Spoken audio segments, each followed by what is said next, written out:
यो खास हाम्रो मेन पर्पज चाहिँ अहिले आएर हामीले यो भूकम्प पीडित परिवारहरूलाई यो विन्टराइजेसनको चाहिँ लागि हामीले त्योसँग सम्बन्धित सामग्रीहरू चाहिँ बाँड्ने अहिलेको उद्देश्य हो। खप्तड छन्ना गाउँपालिकाको सबै वार्डमा गरेर 376 जना परिवारलाई चाहिँ हामीले सामग्रीहरू चाहिँ बाँड्नुपर्ने हो। र अब यसमा हामीले हिजो नै गाउँपालिकासँग बैठक गरेर एउटा लिस्टहरू उहाँले तयार गर्नुभएको छ र कुन वडामा कति सङ्ख्यामा गर्ने भन्ने उहाँले निर्णय गर्नुभएको छ। हामी त्यो निर्णयको आधारमा वडा जनप्रतिनिधिको रोहबरमा हामीले चाहिँ सामान वितरण गरिरहेका छौँ। खास गरेर हाम्रो यो अहिले सामान वितरण गर्ने चाहिँ फोकस भनेको खास गरेर एकल महिला भएको परिवार, दलित परिवारहरू र एकदमै चाहिँ विपन्न वर्गको परिवारहरू चाहिँ र हाम्रो फोकस हो।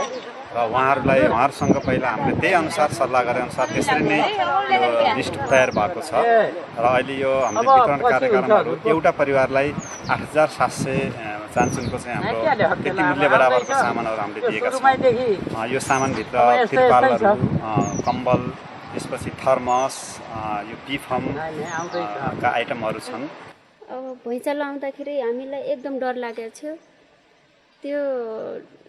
त्यतिखेर हामी सबै बच्चा र हामी परिवार सबै भित्रै भएको कारणले गर्दा हामी उतिखेर एकदम डर लागेर हाम्रो होसै थिएन। कस्तो लागिरहेछ हजुरलाई चाहिँ सामान पाएकोमा? खुसी लागेछ।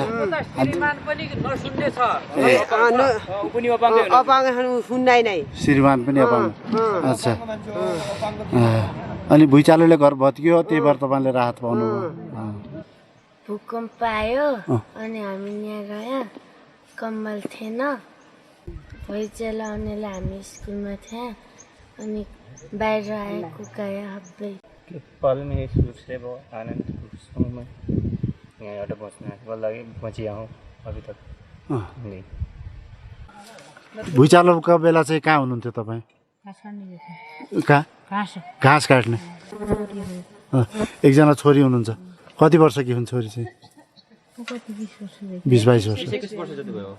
ल यो संस्थालाई धन्यवाद छ हामीलाई जाडोको यति नै भन्दै। तपाईँलाई खुसी लागिरहेछ? खुसी लाग्यो। तपाईँलाई के को अपाङ्गता हो? खुट्टा सर त्यस्तै रुखबाट लोटेर बच्चाहरू यो 12-14 वर्ष छ सर। यो सानै छ 10-12 वर्ष। क्या भने ब्ल्याङ्केट, थर्मोस, रसी, अब बाहिर चिसो भएला भुइँचालो आएकोलाई बाहिर आउनु पऱ्यो नि दौडी ताहले के हुने फर्म सजिलो हुन्छ भन्ने हो नि त। अब यति पनि धेरै हो। अझै पार पनि छैन, के ओछ्यानाइ पनि छैन, ओढ्नाइ पनि छैन भने मान्छे बाहिर नमद्दैन चिसा बेला। खप्तड छन्ना गाउँपालिकाले प्लान संस्थासँग साझेदारी गरेर हाम्रो मिटिङमा उहाँहरू आएर हाम्रो निर्णयका साथ सबै यी भूकम्प पीडितहरूलाई राहत वितरण गर्ने काम भयो। That we are able to provide the NFRI and 264 NFRI and 376 winterization kit to the affected family. Those family who were in need, we support immediately. They are very much happy with us.